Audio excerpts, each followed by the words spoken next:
Hey guys, it's me, Shiwo. And me, Kamyar. Following the worriedness and hype surrounding the release of 5G network to be used worldwide, we decided to do an episode talking about what danger your screens may pose to you. You may think that the health effects of your phone are boring, but we have some crazy facts, new jokes, and skits along the way. So, let's jump right into it. First, let's talk about electromagnetic pollution. Many scientists agreed that electromagnetic radiation and pollution from your phone could be harmful to your health in the long term through overexposure to your screen. This problem was first given awareness in a study from 1979 which showed that leukemia was linked to living near power lines. Many in the public started to panic upon finding this out, but scientists further investigated and found no direct link in study, and soon the public lost attention, turning their heads to other determined scientific discoveries. But the fear was far from gone, and later it was conclusively determined that overuse of screens leads to myopia or nearsightedness. It was also determined that excessively using your phone before bed leads to disruption in your body's circadian rhythm, increasing your chance of developing obesity, diabetes, and cancer, with the Harvard Medical Institute urging people to not use technology within 2 hours of their bedtime. Bending down to look at your phone is also changing our bodies by causing pain to our neck and spine. In fact, this condition even has a name, text neck. Let's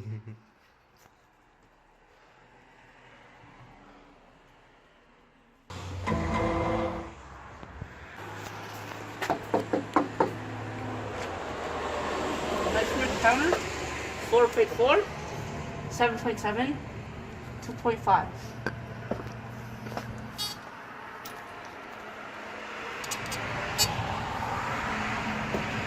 Sir, it appears you have text now. Hey man, why take my phone, man? Hey man! Relying on our phones for everything is also reducing our critical thinking skills. For example, instead of thinking hard and trying to figure out how to get somewhere, we can simply type the name into Google Maps and be led there. It is very hard to get off our smartphones in many situations. Our societies have turned into hordes of zombies addicted to their technology. This is no accident. Phone companies design their technology to have you hooked, not worrying about the outcome on our social systems, but instead about the money. But sometimes it is not only addictiveness that keeps us on our phones. It is the notion that we appear trendy, grown up, or cool when constantly glued to our screens, which isn't really true.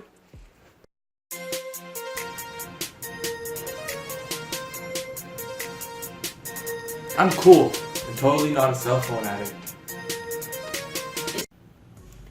Although in many situations it may seem like your phone is giving you endless joy and entertainment, it is in fact ravaging your critical thinking and social skills slowly, and in some cases springing depression and having drug-like effects. Our devices have been programmed to manipulate us into using them, but we have free will. We have the power to go offline. Even in the short term, staying on our technology can decrease our memory and attention span, leading to often disastrous effects on youth especially.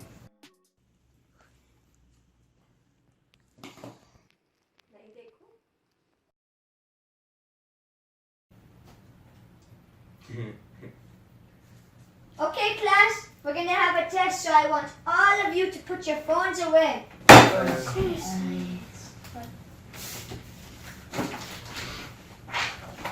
Okay, the test starts now. Let's go. 1 plus 1. 1 plus 1 is... Oh, I know that one. It's... Zimbabwe. That's easy. Boy! There's a Gettysburg at your signs.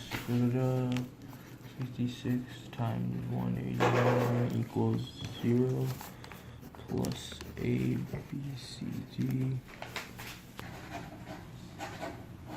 I have an idea. Why don't you just use my phone to get all the answers?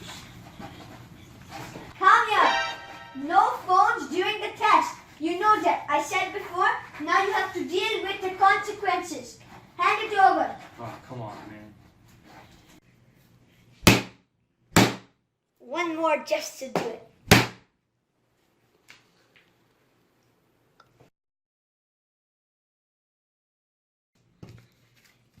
No!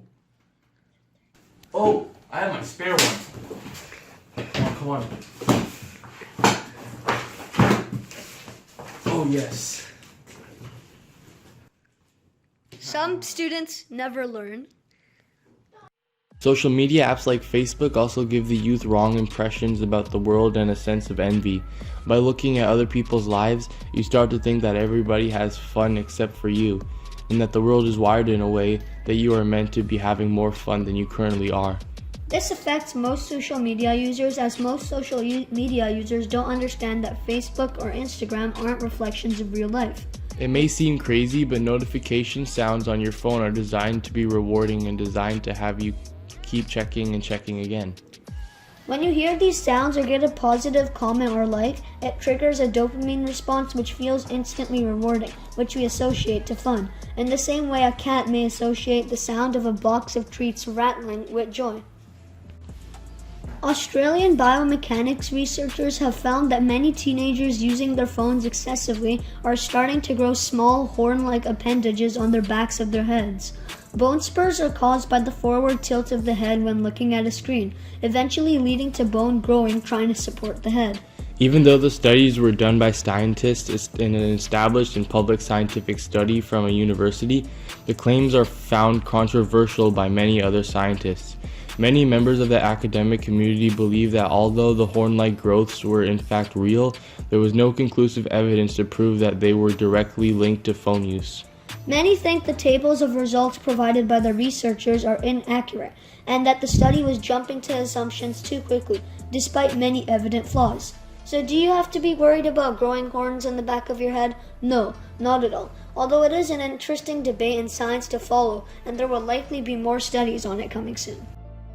Just like laughing or yawning, phone use can be contagious. Looking at another person using their phone can make you jealous, wanting the same dopamine responses in your brain by looking at social media. It can also remind you to check your notifications or make you think, he's doing it, so why shouldn't I? This simply means that you have a higher chance of checking your phone when you see another person using their phone. I haven't checked my phone today.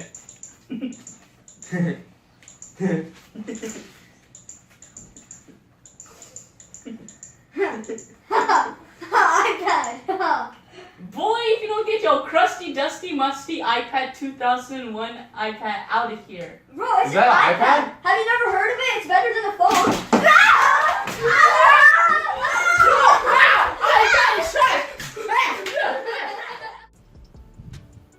Now let's talk about 5G. What is 5G, you may ask? Well, it is 5th generation cellular technology which is being implemented worldwide by phone companies, as it has way faster speeds, up to an estimated 10 gigabytes per second.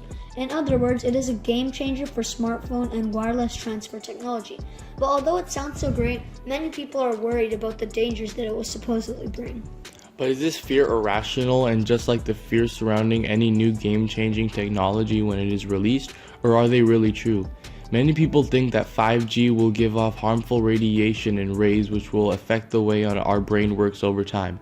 But these claims are conspiratorial and meant to spread along the internet and should not be taken seriously, especially because they can be easily debunked. First of all, 5G technology optimizes the speed and quality of the waves coming out the phone, but limits the range, meaning that the connections are not meant for longer distances. The fact that the rays are not meant for longer distances means they would simply not have enough power to go through all the layers of your head and reach your brain.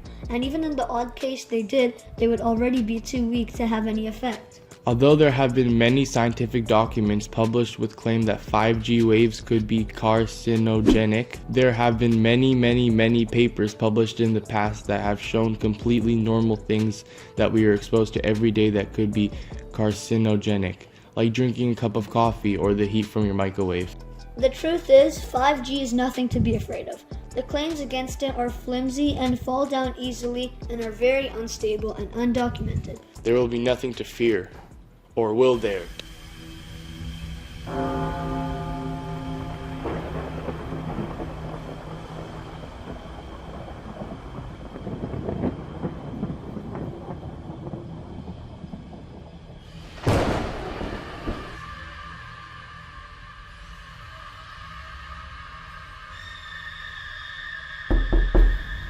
I hear something.